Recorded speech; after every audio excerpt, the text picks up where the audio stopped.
Hello बच्चों, welcome to 50-50 learning. उम्मीद है आप सब अच्छे होंगे, दिल्ली की घुटन भरी हवा में सांस लेके जिंदा रह रहे होंगे। आज काफ़ी दिनों के बाद आपके स्कूल वापस से खुले हैं दिल्ली एनसीआर के। ट्यूसडे है आज 26 नवंबर। आज का हमारा चैप्टर है इलेक्ट्रिसिटी। इलेक्ट्रिसिटी के बारे में आज हम इस चैप्टर में पढ़ेंगे।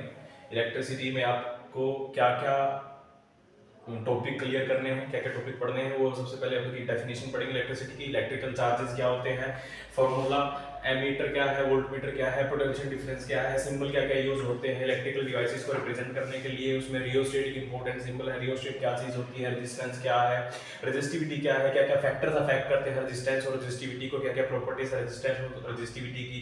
फिर कॉम्बिनेशन होता है parallel combination and series combination of resistance, उसका दोनों का कॉम्बिनेशन। अब एडवांटेजेस क्या क्या है पैरेलल कॉम्बिनेशन के, या तो एडवांटेजेस बोलो या फिर डिसएडवांटेजेस बोलो कि सीरीज कॉम्बिनेशन के क्या डिसएडवांटेज है। क्वेश्चन दोनों टाइप से पूछ सकता है कैसे भी। फिर उसके बाद है heating effect of electric current और इलेक्ट्रिक पावर और इलेक्ट्रिकल एनर्जी। ये सारे टॉपिक हम कवर करेंगे अब नेक्स्ट 20 से 25 मिनट में।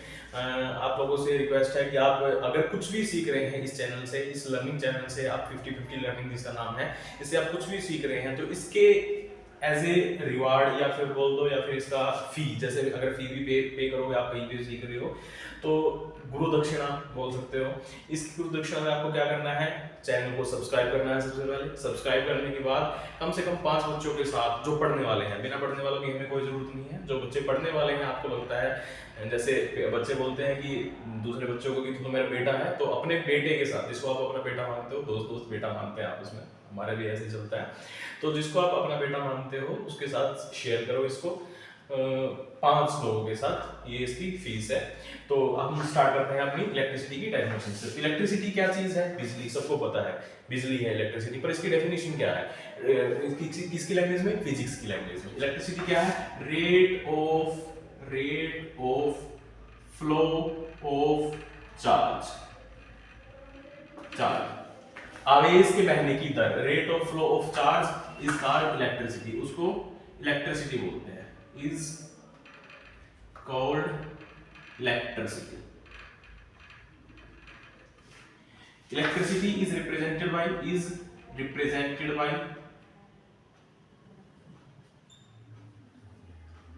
आई से, कैपिटल आई से डिनोट करते हैं इलेक्ट्रिसिटी को।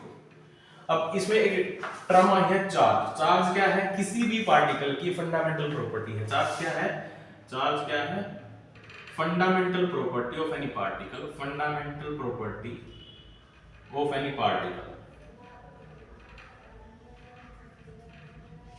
which can be either positive or negative, जो पॉजिटिव और नेगेटिव हो सकती है। Fundamental property of any particle which can either be positive or negative, which can either, या तो पॉजिटिव होगा वो नेगेटिव होगा। जैसे हम तारे देखते हैं घरों में, इलेक्ट्रिकल डिवाइसेस में सारे तारे दो हैं, एक पॉजिटिव एक नेगेटिव, तो which can, वो भी ऐसे ही चार्ज पॉजिटिव और नेगेटिव होता है, which can be either positive और नेगेटिव।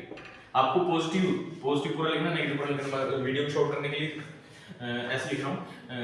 तो चार्ज क्या है, fundamental property of any particle which can be positive और नेगेटिव, या तो प्लस हो सकता है माइनस हो सकता है। तो आई को रिप्रेजेंट करने के लिए मैथमेटिकल फॉर्मूला क्या है। इस चैप्टर में जितने भी आप मैथमेटिकल फॉर्मूले पढ़ोगे वो सारे डेफिनेशन बेस्ड है। जो जिस चीज की डेफिनेशन है वही उसका इलेक्ट्रिकल फॉर्मूला या मैथमेटिकल फॉर्मूला बन जाएगा, वही उसका मैथमेटिकल फॉर्मूला बन जाएगा। तो आपको डेफिनेशन याद रखनी है, फॉर्मूला बन जाएगा, या फिर फॉर्मूला याद रख लो, डेफिनेशन बन जाएगी। तो जैसे हमने क्या किया, rate of flow of charge, charge को क्यू से डिनोट करते हैं, और रेट है तो टाइम आएगा। तो ये इसका फॉर्मूला हो गया किसका, इलेक्ट्रिक करंट का, इलेक्ट्रिसिटी का या इलेक्ट्रिक करंट का फॉर्मूला हो गया आई का। इलेक्ट्रिक करंट का फॉर्मूला क्या हो गया, I is equal to Q upon T. Q वहां where Q is the charge, Q क्या है, चार्ज है, और टाइम क्या है, टी क्या है, टाइम है। चार्ज को हम मेजर करते हैं कूलाम में, COULOMB, कूलाम, जिसका सिंबल है C, और टाइम को हम मेजर करते हैं सेकंड में, जिसका सिंबल है S। तो इसकी यूनिट क्या हुई, कूलाम सेकंड इनवर्स, -1 लगाते हैं तो इनवर्स है, तो क्या है, कॉमन यूनिट है। और उसकी SI यूनिट क्या है, SI यूनिट सिस्टम इंटरनेशनल में यूनिट क्या है करंट की, ampere.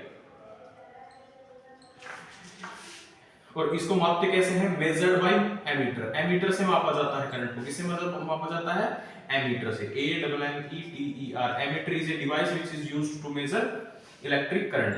It is represented by symbol this. इस सिंबल से एमीटर को रिप्रेजेंट करते हैं, प्लस माइनस, ये एमीटर का निशान है। It is measured by ammeter. और एमीटर का रेजिस्टेंस बहुत ज्यादा होता है, नहीं कम होता है, बहुत कम होता है। एमीटर का जो रेजिस्टेंस है, अभी बाद में बताऊंगा रेजिस्टेंस क्या चीज है। जो एमीटर का रेजिस्टेंस है वो कम होता है, इसलिए इसको सीरीज में जोड़ा जाता है। क्यों जोड़ा जाता है ये भी बताऊंगा लास्ट में, सीरीज और पैरेलल कॉम्बिनेशन में, कि उसको सीरीज में ही क्यों जोड़ा जाता है, कम रेजिस्टेंस वाले को। तो ammeter measured by ammeter, ammeter से मापते हैं हम इलेक्ट्रिक करंट को। फिर से एक बार याद दिलवा देता हूं, जिन्होंने अब तक चैनल को सब्सक्राइब नहीं किया है, चैनल को सब्सक्राइब करो। सब्सक्राइब करने से आपका कुछ नहीं जाता, मेरी मेहनत का फल देना चाहिए आप लोगों को। ऑब्वियसली अगर आपको अपनी मेहनत का फल ना मिले तो आपको बुरा लगेगा। वैसे ही अगर मैं आप लोगों को पढ़ा रहा हूं तो चैनल को सब्सक्राइब करना, अगर आपको पसंद आ रहा है तो लाइक करना और शेयर करना आपकी रिस्पॉन्सिबिलिटी बनती है। तो जो इलेक्ट्रिक करंट है आई, एम्पियर में उसको मेजर करते हैं, मापते हैं। और एमीटर वो डिवाइस है जिससे उसको मेजर करते हैं। एम्पियर में मेजर करते हैं, एमीटर से मेजर करते हैं। और ammeter is always connected in series. Ammeter is always connected in series because of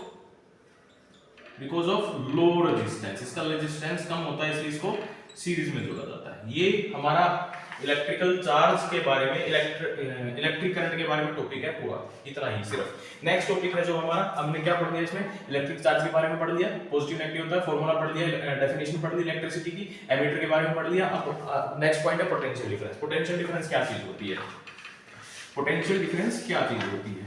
potential difference battery के अंदर होती है, बैटरी की जो पावर है उसको पोटेंशियल डिफरेंस बोलते हैं। उसकी डेफिनेशन क्या है, जो काम किया जाता है एक यूनिट चार्ज को एक पॉइंट से दूसरे पॉइंट तक ले जाने के लिए, उसको बोलते हैं पोटेंशियल डिफरेंस।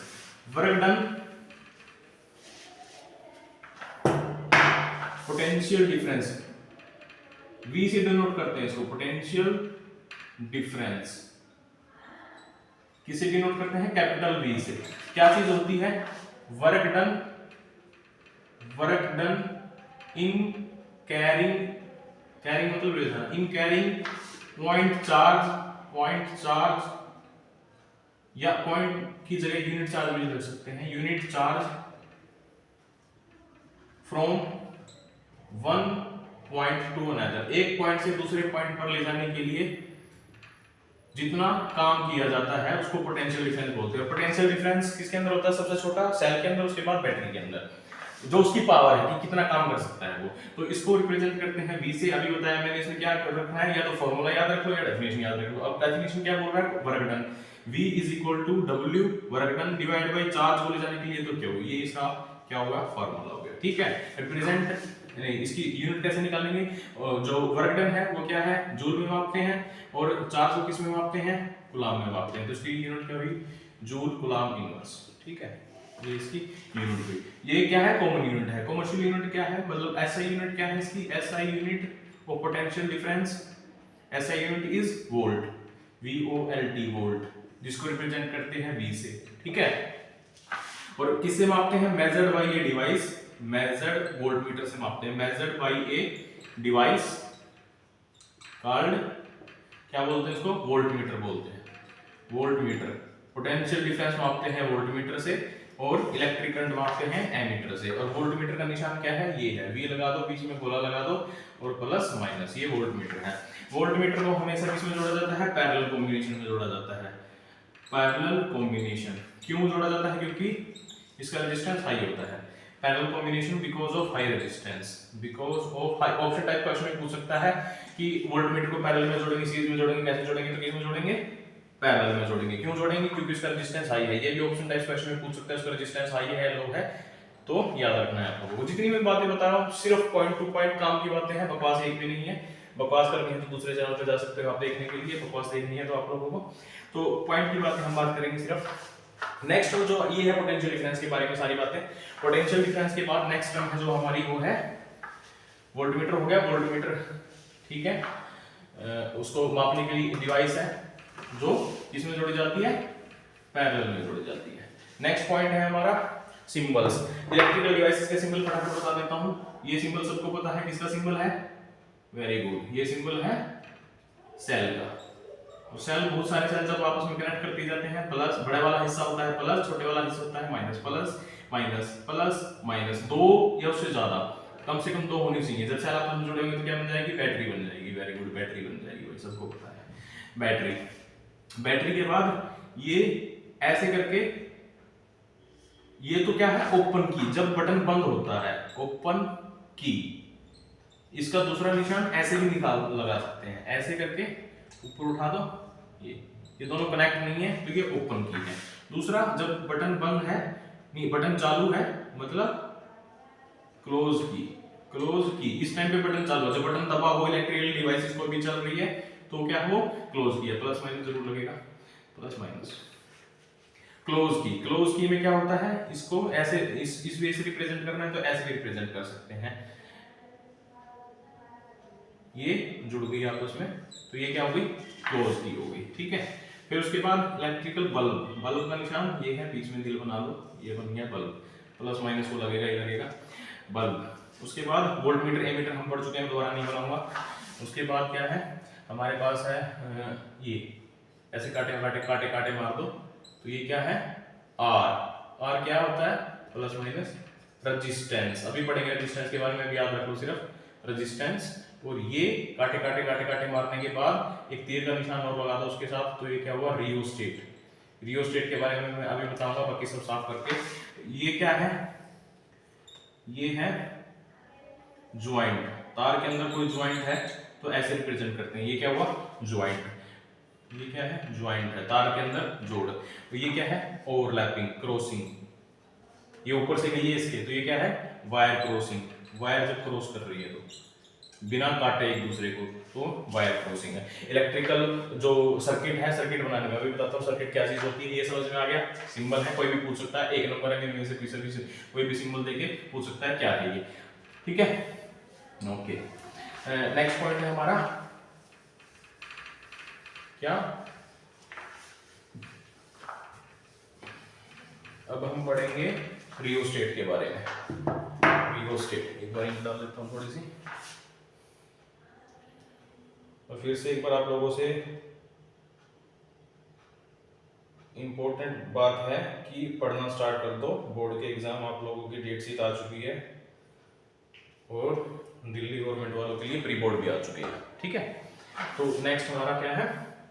सिंबल्स हो गए हमने। अब रियोस्टेट। रियोस्टेट क्या चीज थी? इलेक्ट्रिकल डिवाइसेस को अलग अलग करंट की जरूरत होती है। किसी डिवाइस को कम करंट की जरूरत है, किसी डिवाइस को ज्यादा करंट की जरूरत है। तो यह करता है करंट को कंट्रोल करता है, कंट्रोल्स द, जितनी चीज को जरूरत है। जैसे एसी के लिए स्टेबलाइजर लगा होता है, या फ्रिज के लिए स्टेबलाइजर रखा है, तो ये स्टेबलाइजर है। Controls the amount of electric current. जितनी डिवाइस को जरूरत है उतना ही इलेक्ट्रिक करंट देगा, वो है रियोस्टेट। वो क्या है? रियोस्टेट है। ठीक है, ये हो गया रियोस्टेट। उसके बाद ओम्स लॉ। ओम्स लॉ क्या कहता है? ओम्स लॉ ये कहता है कि फॉर एनी कंडक्टर, किसी भी कंडक्टर के लिए, for any conductor potential difference is directly related to electric current. जितना ज्यादा इलेक्ट्रिक करंट होगा उतना ज्यादा पोटेंशियल डिफरेंस होगा। Potential difference is directly related to I, electric current. क्या कहता है? Potential difference is directly related to, ये डायरेक्टली प्रोपोर्शनल का निशान है, directly proportional to electric current. जब प्रोपोर्शनलिटी का निशान हटता है तो इक्वल टू आता है, उसकी जगह कांस्टेंट आता है। इसको याद रखने के लिए वीर को बोलते हैं, V is equal to I R, वीर। ये अब ये जो यहाँ पर आर है, ये क्या है? ये रेजिस्टेंस है। ये रेजिस्टेंस है। रेजिस्टेंस क्या है? Hindrance in flow of current. Current के बहने में जो रुकावट होती है उसको रेजिस्टेंस बोलते हैं। जैसे तार गर्म हो जाती है तो क्यों करंट वो सारा नहीं बह रहा, हिंड्रेंस, रुकावट, hindrance in flow of current, flow of current, current के बहने में जो रुकावट है इस कॉल्ड रेजिस्टेंस, उसको रेजिस्टेंस बोलते हैं। जो दिक्कत है करंट के बहने में उसको रेजिस्टेंस बोलते हैं। इसका एक ग्राफ बनता है, ग्राफिकली रिप्रेजेंटेशन करते हैं इसको, ऐसे स्ट्रेट लाइन बनेगा V I और ये ओम्स लॉ का ग्राफ है। अब जो रेजिस्टेंस है R क्या है, R इसको कैसे कैलकुलेट करेंगे इस फॉर्मूले से, R is equal to V upon I, R is equal to V upon I। R है जो रेजिस्टेंस, उसको किस में मेजर करते हैं, मेजर्ड इन ओम, ओम में मेजर करते हैं इसको, ओम, ये सिंबल है ओम का, OHM, ओम, ओम्स लॉ, जिससे नाम है लॉ का वही सिंबल है ओम, ओम से रिप्रेजेंट करते हैं इसको। और 1 ओम किसके बराबर होगा, अब 1 ओम की डेफिनेशन आती है कई बार, व्हाट इज 1 ओम। अब यहां से क्या होगा, जब एक वोल्ट पोटेंशियल डिफरेंस होगा और 1 एम्पियर करंट बह रहा होगा, तो उस टाइम जो रेजिस्टेंस होगा वो क्या होगा, 1 ओम होगा। ठीक है, क्या है डेफिनेशन, 1 ओम की लिख लेना, बता दिए। 1 ohm is the resistance when 1 volt potential difference and 1 ampere current is flowing through a conductor. एक कंडक्टर में से जब 1 वोल्ट पोटेंशियल डिफरेंस और 1 एम्पियर करंट बह रहा है, तो then resistance will be 1 ohm. This is all about Ohm's law. Ohm's law के बाद रेजिस्टेंस को फैक्टर क्या-क्या अफेक्ट करते हैं, रेजिस्टेंस को फैक्टर क्या-क्या अफेक्ट करते हैं। रेजिस्टेंस को अफेक्ट करने वाले फैक्टर के लिए भी सिर्फ एक सिंपल सा फार्मूला है, इसमें भी देखो फार्मूला था, सिर्फ फार्मूला याद रख लो या डेफिनेशन याद कर लो, डेफिनेशन से फार्मूला बन जाएगा और फार्मूले से डेफिनेशन बन जाएगी। अब रेजिस्टेंस के लिए एक फार्मूला याद रख लो सिर्फ, R resistance is equal to rho L divide by K, ये फार्मूला याद रख लो सिर्फ। फैक्टर्स क्या है, ये फैक्टर्स अफेक्टिंग रेजिस्टेंस, रेजिस्टेंस को कौन-कौन से फैक्टर प्रभावित करते हैं, फैक्टर्स अफेक्टिंग रेजिस्टेंस। जो ऊपर लिखा होता है वो डायरेक्टली रिलेटेड होता है, जो नीचे लिखा होता है वो इनवर्सली रिलेटेड होता है। तो रेजिस्टेंस लेंथ के डायरेक्टली रिलेटेड है, जितनी ज्यादा लेंथ उतना ज्यादा रेजिस्टेंस, मतलब जितनी लंबी वायर होगी उतनी दिक्कत आएगी करंट को फ्लो करने में, उतनी दिक्कत आएगी करंट को दूसरी जगह जाने में। जितना एरिया ऑफ क्रॉस सेक्शन का एरिया जितना ज्यादा होगा उतना रेजिस्टेंस कम होगा, और जितना छोटा एरिया क्रॉस सेक्शन उसका उतना रेजिस्टेंस ज्यादा, इनवर्सली रिलेटेड है। और ये तीसरी चीज है जो ये है रो, RHO, रो क्या होता है, रेजिस्टिविटी होती है, ये रेजिस्टिविटी, रेजिस्टिविटी बोल सकते हैं। और स्पेसिफिक रेजिस्टेंस, स्पेसिफिक मतलब विशेष रेजिस्टेंस, और विशेष रेजिस्टेंस किस पे डिपेंड करेगा, नेचर ऑफ मटेरियल पे डिपेंड करेगा। रेजिस्टिविटी क्या है, रो है रेजिस्टिविटी, और specific resistance which depends upon nature of material, which depends, जैसे कॉपर की अलग होगी, कॉपर की तार है, तांबे की तार है, जो सारे इलेक्ट्रिकल डिवाइसेस में यूज होती है, एल्युमिनियम की अलग होगी, लोहे की अलग होगी, रेजिस्टिविटी हर एक मेटल की अलग होती है। तो ये है स्पेसिफिक रेजिस्टेंस और रेजिस्टिविटी। ये किस पे डिपेंड करती है, which depend upon nature, which depends on nature of material, कि मटेरियल का नेचर कैसा है, किस नेचर का है, लोहे का है, चांदी का है, तांबे का है, गोल्ड का है, सिल्वर का है, तो वो फिक्स रहेगी उस मटेरियल के लिए, which depends on nature of material.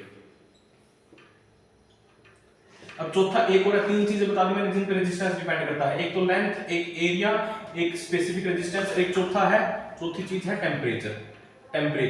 Temperature जितना ज्यादा रेजिस्टेंस उतना ज्यादा, टेम्परेचर जितना कम रेजिस्टेंस उतना कम। ठीक है, ये खत्म हुई कहानी रेजिस्टेंस की। रेजिस्टेंस के बाद रेजिस्टिविटी के बारे में बता दिया मैंने, RHO, रो रेजिस्टिविटी है, स्पेसिफिक रेजिस्टेंस भी बोलते हैं, रेजिस्टिविटी भी बोलते हैं। ये क्या है, it is the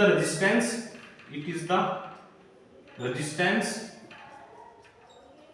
of a wire or material of 1 centimeter length या 1 मीटर लेंथ, यूनिट क्या है, मीटर है लेंथ की, तो 1 metre length and 1 metre square cross section area. Resistance है किसी भी सब्सटेंस का जिसकी एक मीटर लेंथ है और 1 मीटर स्क्वायर उसका क्रॉस सेक्शन एरिया है, उसकी जो रेजिस्टेंस होगी उसको रेजिस्टिविटी बोलेंगे। ये किस पे डिपेंड करती है, ये किसी मटेरियल के सिर्फ नेचर पे डिपेंड करती है कि वो कैसा है, नेचर पे डिपेंड करती है, और टेम्परेचर पे डिपेंड करती है। ये लेंथ और एरिया पे डिपेंड नहीं करती, कितनी चाहे लंबी तार हो, अगर एक मटेरियल की बनी हुई है तांबे की तो उसकी रेजिस्टिविटी सेम रहेगी, कितनी छोटी हो वही सेम रहेगी, कितना मोटी हो उतनी सेम रहेगी, कितनी पतली हो उतनी सेम रहेगी। कहने का मतलब है रो है जो वो लेंथ और एरिया पे डिपेंड नहीं करती, वो किस पे डिपेंड करती है, टेम्परेचर पे डिपेंड करती है। टेम्परेचर बढ़ेगा रेजिस्टिविटी बढ़ेगी, टेम्परेचर घटेगा रेजिस्टिविटी घटेगी, और किस पे डिपेंड करती है, मटेरियल पे डिपेंड करती है। कि मटेरियल कौन सा है। ठीक है, अब जो रेजिस्टिविटी है उसकी इंपॉर्टेंस क्या है, इंपॉर्टेंस सुन लो रेजिस्टिविटी की क्या है। रेजिस्टिविटी है जो अलॉयज की, जो अलॉयज होते हैं और मेटल्स होते हैं उनकी रेजिस्टिविटी होती है 10⁸ से लेके 10⁻⁻⁶ ओम मीटर। फॉर्मूला था ना अभी जो हमने लिखा था, रो एल डिवाइड बाय ए। अब ये जो इसमें से रो कैसे निकल के आएगा, rho is equal to R A divide by L. R क्या है, रेजिस्टेंस, रेजिस्टेंस की यूनिट ओम, एरिया क्या है मीटर स्क्वायर, लेंथ क्या है मीटर, मीटर से एक कैंसल तो इसकी यूनिट क्या आएगी ओम मीटर। रेजिस्टिविटी की यूनिट क्या होगी ओम मीटर होगी। ठीक है, तो ये ओम मीटर किसकी, मेटल्स की और एलॉयज की, मेटल्स और एलॉयज। ठीक है, नहीं हाँ ठीक है, मेटल्स की और एलॉयज की, क्योंकि मेटल्स की और एलॉयज की तो उसकी रेजिस्टिविटी कम होगी क्योंकि कंडक्टेंस ज्यादा होती है। और जो इंसुलेटर्स होते हैं उनकी रेजिस्टिविटी क्या होती है, इंसुलेटर्स की रेजिस्टिविटी होती है 10⁻12 से 10⁻17 ओम मीटर। ये रेजिस्टिविटी की वैल्यू होगी किसकी, मेटल्स की, एलॉयज की, इंसुलेटर्स की। रेंज पूछ सकता है डायरेक्ट कितनी होगी। ठीक है, नेक्स्ट है जो पॉइंट कि जो रेजिस्टिविटी है एलॉयज की, एलॉयज की जो रेजिस्टिविटी है, रेजिस्टिविटी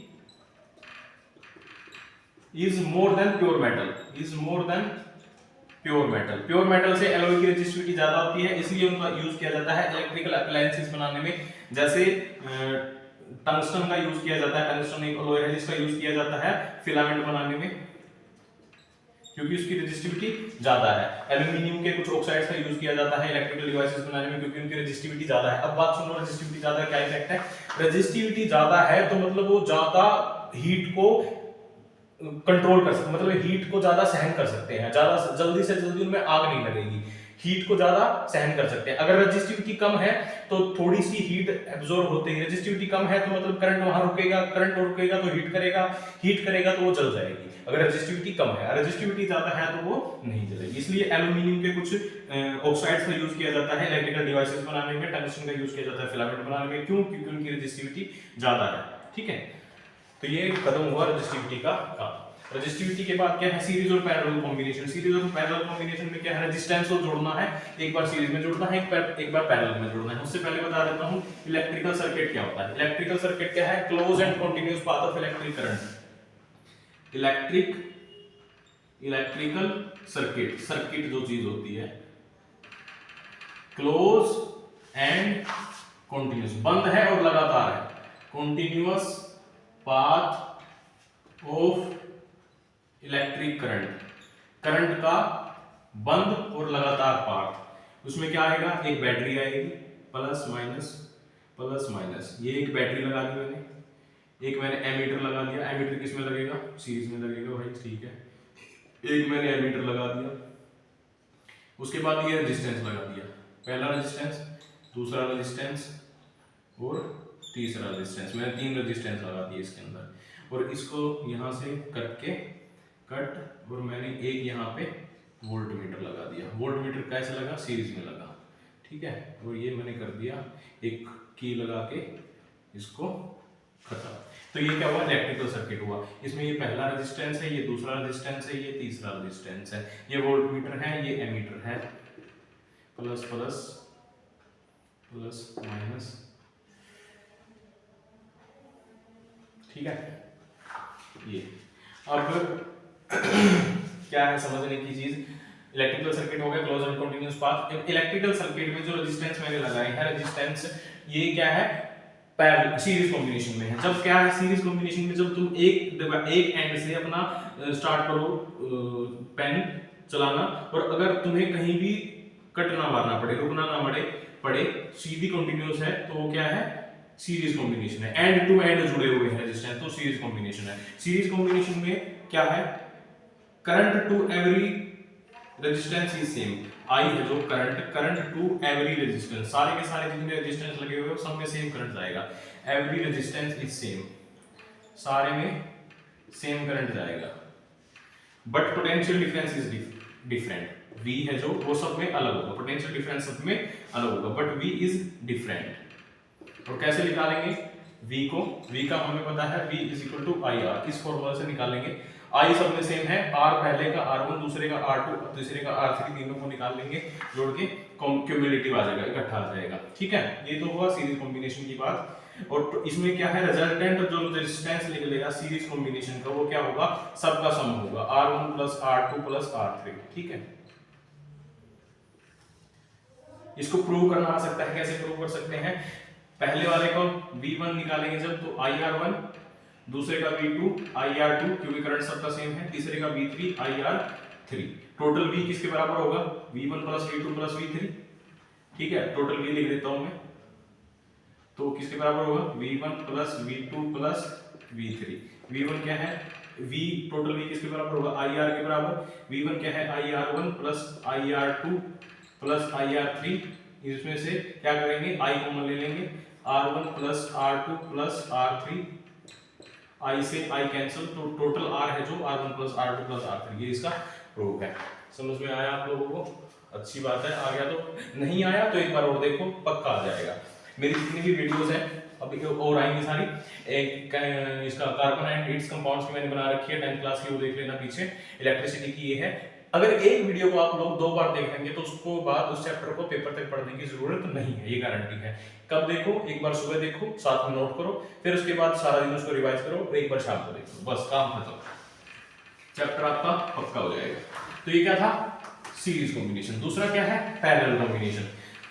अब क्या है, एक सीरीज कॉम्बिनेशन की एक और बात, जो टोटल रिजल्टेंट, अब मैंने मान लो पहले वाला R1 था वो 2 था, R2 था वो 3 था, और R3 था जो 4 था। तो रिजल्टेंट क्या निकलेगा? इन सबका सम निकलेगा, 2 प्लस 3 प्लस 4, 4 3 7 2 9 ओम निकला रिजल्टेंट रेजिस्टेंस।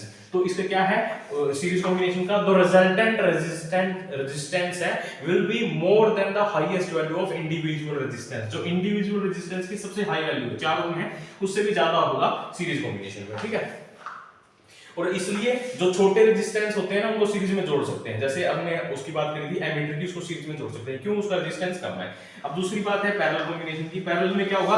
वायर में कट जोड़ लग जाएगा, जॉइंट लग जाएगा, और direct end to end joint नहीं होंगे, वो एंड टू एंड जॉइंट नहीं होंगे, वो क्या होगा? कट लग जाएगा, जॉइंट लग जाएगा। जॉइंट लगने के बाद जो जोड़े जाएंगे उनको बोलेंगे पैरेलल कॉम्बिनेशन। और पैरेलल कॉम्बिनेशन जैसे हमारे घरों में डिवाइस लगी होती है, घरों में जो इलेक्ट्रिकल डिवाइसेस है, पंखा है, बल्ब है, अगर वो एक साथ जुड़े हैं, सीधे एक ही बटन से सारे चल रहे हैं, तो वो क्या है? सीरीज कॉम्बिनेशन है। अगर सबका अलग अलग बटन है तो वो पैरेलल कॉम्बिनेशन है।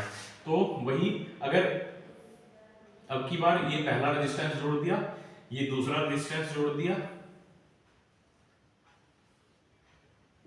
और ये तीसरा रेजिस्टेंस जोड़ दिया, और ये तीनों रेजिस्टेंस एक बैटरी के साथ जोड़ दिए, तो ये जो रेजिस्टेंस जुड़े, ये R1, ये R2, ये R3, ये क्या हुआ? Parallel combination. और पैरेलल कॉम्बिनेशन में क्या होगा? इसमें, उसमें तो क्या था? करंट सब में बराबर था, इसमें करंट सब में चेंज है। I इज डिफरेंट, सब में करंट अलग अलग है, जिसको जितनी जरूरत उतना करंट जाएगा। I is different for each and V potential difference, मतलब जो बैटरी जोड़ रखी है वो सबके लिए एक, सब एक पावर देगी। V is same for each component, जो भी कंपोनेंट लगा हुआ है हर के लिए पोटेंशियल डिफरेंस सेम है, इलेक्ट्रिक करंट अलग है। किसमें? पैरेलल कॉम्बिनेशन में। ये क्या है? Parallel combination. ठीक है, अब पैरेलल कॉम्बिनेशन में जो रिजल्टेंट निकलेगा वो क्या निकलेगा? I है जो पैरेलल कॉम्बिनेशन का 1/1 RP, P क्या है? पैरेलल कॉम्बिनेशन, R क्या है? रिजल्टेंट।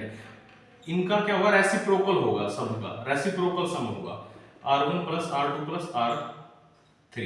मान लो ये 1 है, ये 2 है, ये 3 ओम है, ये 1 ओम है, 2 ओम है, 3 ओम है। रिजल्टेंट निकालने के लिए क्या करना पड़ेगा? 1/R पैरेलल कॉम्बिनेशन में रिजल्टेंट 1/1, R1 1 है, 2 2 है, 3 3 है, एलसीएम लेंगे 6, और 6 plus 3 plus 2 11 divide by 6, total क्या हुआ? जब उल्टा करेंगे, मतलब रिजल्टेंट निकालेंगे, तो वो भी लास्ट वाली वैल्यू रेसिप्रोकल हो जाएगी। 6 डिवाइड बाय 11 0.55। ये आई, तो क्या हुआ इसमें, जो रिजल्टेंट निकल के आया ओम, इतना जो रिजल्टेंट निकल के आया वो क्या हुआ, सबसे छोटे से भी कम होगा, सबसे छोटा एक था ना, एक से भी कम होगा, इसलिए पैरेलल में रेजिस्टेंस की वैल्यू कम आती है, रिजल्टेंट जो रेजिस्टेंस है उसकी वैल्यू कम आती है। अब इसलिए पैरेलल कॉम्बिनेशन बेटर है। क्वेश्चन पूछता है why parallel combination is better, what is the advantages of parallel combination और what is the disadvantages of series combination. Series combination में क्या है, अगर एक इलेक्ट्रिकल अप्लायंस खराब हो गया तो सारे के सारे नहीं चलेंगे क्योंकि सर्किट टूट जाएगा और सारे नहीं चलेंगे, पहला डिसएडवांटेज ये है। दूसरा डिसएडवांटेज, बल्ब और पंखा या फिर ट्यूब और हीटर दोनों के दोनों हम सीरीज में नहीं जोड़ सकते क्योंकि ट्यूब को चाहिए कम इलेक्ट्रिकल एनर्जी और उसको चाहिए ज्यादा electrical energy, but series combination में सबके पास सेम जाती है, तो ये डिसएडवांटेजेस है। जो डिसएडवांटेज है सीरीज कॉम्बिनेशन का वही एडवांटेजेस है पैरेलल कॉम्बिनेशन के, कि पैरेलल कॉम्बिनेशन में जिस इलेक्ट्रिकल डिवाइस को हमें चलाना है उसी का बटन है उसी से ऑन कर लेंगे। In parallel combination the electrical devices which we want to use we can on और off it by using the switch. और जो पैरेलल कॉम्बिनेशन है, पैरेलल कॉम्बिनेशन में इलेक्ट्रिक करंट जितना जिस डिवाइस को चाहिए उतना ही जाता है, क्योंकि इलेक्ट्रिक करंट सब में अलग अलग जाता है, सीरीज में सेम जाता है, तो वो डिसएडवांटेजेस है। ये है सीरीज और पैरेलल कॉम्बिनेशन। न्यूमेरिकल पे आता है, इस पे आपको देखना है सीरीज कॉम्बिनेशन है, पैरेलल कॉम्बिनेशन है, और रिजल्टेंट पूछता है कि रिजल्टेंट रेजिस्टेंस कितना होगा, तो क्या करना है, सीरीज में है तो सीधा जोड़ देना है, और पैरेलल में है तो रेसिप्रोकल करना है, और जो लास्ट में वैल्यू आएगी उसको भी उल्टा कर देना है। ठीक है, वेरी गुड। अगर आप लोग इतनी ही शिद्दत से पढ़ रहे हैं, इतनी शिद्दत से मैं पढ़ा रहा हूं तो बहुत अच्छी बात है, नहीं पढ़ रहे इतनी शिद्दत से तो आपको पढ़ना चाहिए, ये बहुत खराब बात है। ठीक है, नेक्स्ट है हमारा एडवांटेजेस ऑफ पैरेलल कॉम्बिनेशन हो गए, डिसएडवांटेज सीरीज कॉम्बिनेशन हो गए। Heating effect of electric current, जब भी हम देखो कोई भी डिवाइस 100% एफिशिएंसी से नहीं चलती है। एफिशिएंसी का मतलब है जितनी हमने इलेक्ट्रिकल एनर्जी दी सारा काम कर दिया उसने, नहीं ऐसा नहीं है, सारी इलेक्ट्रिकल एनर्जी काम में यूज नहीं होती, कुछ इलेक्ट्रिकल एनर्जी ऐसे ही बेकार जाती है और वो क्या करती है, डिवाइस को हीट करती है। क्या करती है, हीट करती है डिवाइस को, तो इसको बोलते हैं heating effect of electric current. Heating effect of electric current, heating effect of electric current क्या है, सारी की सारी इलेक्ट्रिकल डिवाइसेस है। कोई भी इलेक्ट्रिकल डिवाइस ऐसी नहीं है जो 100% एफिशिएंसी के साथ चलती है, कुछ ना कुछ उनमें जो एनर्जी है वेस्ट होती है, और जो एनर्जी वेस्ट होती है, जो इलेक्ट्रिकल एनर्जी वेस्ट होती है वो हीट में कन्वर्ट हो जाती है, इसी को बोलते हैं heating effect of electric current. Heating effect of electric current, no device, no electrical device is 100% efficient and some electrical energy is always wasted which heats up the device, जो device को heat करती है, and this effect is known as heating effect of electric current. ठीक है, इसका formula है heat का, H is equal to I square R T. H is equal to, ये याद रखना है आप लोगों को, H is equal to I square R T, इसको बोलते हैं Joule's law, Joule, Joule's law. Joule's law को पूछ सकता है, फॉर्मूला पूछ सकता है, जूल्स लॉ क्या है वो पूछ सकता है। जूल्स लॉ के अकॉर्डिंग जो हीट है, हीट प्रोड्यूस होगी वो किसके डायरेक्टली रिलेटेड है, इलेक्ट्रिक करंट के स्क्वायर के डायरेक्टली रिलेटेड है, रेजिस्टेंस के डायरेक्टली रिलेटेड है, और कितने टाइम के लिए करंट आएगा उसके डायरेक्टली रिलेटेड है। ठीक है, ये है जूल्स लॉ और ये है heating effect of electric current. ठीक है, इस पे न्यूमेरिकल आता है कि कितनी हीट प्रोड्यूस होगी अगर इतना करंट, मान लो कितना बोलते हैं 10 एम्पियर करंट आया है, और जिसका रेजिस्टेंस कितना है डिवाइस का या फिर उस अप्लायंस का रेजिस्टेंस 4 ओम है, और कितने टाइम के लिए, 10 सेकंड के लिए, तो बताओ जो हीट प्रोड्यूस होगी वो कितनी होगी। ठीक है, तो इसको फॉर्मूले में रख देंगे तो हीट प्रोड्यूस निकल जाएगी। न्यूमेरिकल के लिए अलग से वीडियो बनाऊंगा, अभी सिर्फ कॉन्सेप्ट जो थ्योरेटिकल पार्ट है वो करवा रहा हूँ, क्योंकि वीडियो ज्यादा लंबी हो जाएगी अगर इसमें न्यूमेरिकल खींचूंगा, तो अभी भी 20-25 मिनट से तो ज्यादा ही होगी, लगभग 30 मिनट के आसपास चलेगी होगी वीडियो। नेक्स्ट क्या है, heating effect of electric current. दो टॉपिक बचे हैं, इलेक्ट्रिक पावर, इस पे भी न्यूमेरिकल आता है, और इलेक्ट्रिकल एनर्जी, इस पे भी न्यूमेरिकल आ सकता है। इलेक्ट्रिकल एनर्जी, इन तीनों के रेजिस्टेंस के numerical, heating effect of electric current के न्यूमेरिकल और इलेक्ट्रिक पावर के न्यूमेरिकल के लिए एक 10 या 15 मिनट की अलग से वीडियो बनाऊंगा जो एडवांस वाले बच्चों के लिए। वो बेसिक वाले बच्चे मतलब जो नॉर्मल है वो नहीं कर पाएंगे, एडवांस वाला ही कर पाएंगे। जो आप एडवांस है तो नेक्स्ट वीडियो देखना, इसका जो नेक्स्ट पार्ट आएगा। इलेक्ट्रिक पावर क्या है? इलेक्ट्रिक पावर क्या है? P क्या है? VI। इलेक्ट्रिक पावर क्या है? Potential difference into current electric power. और इसकी डेफिनेशन है, डेफिनेशन से आप लोगों को याद रहेगा क्या है? Rate of change of electrical, rate of change of electrical energy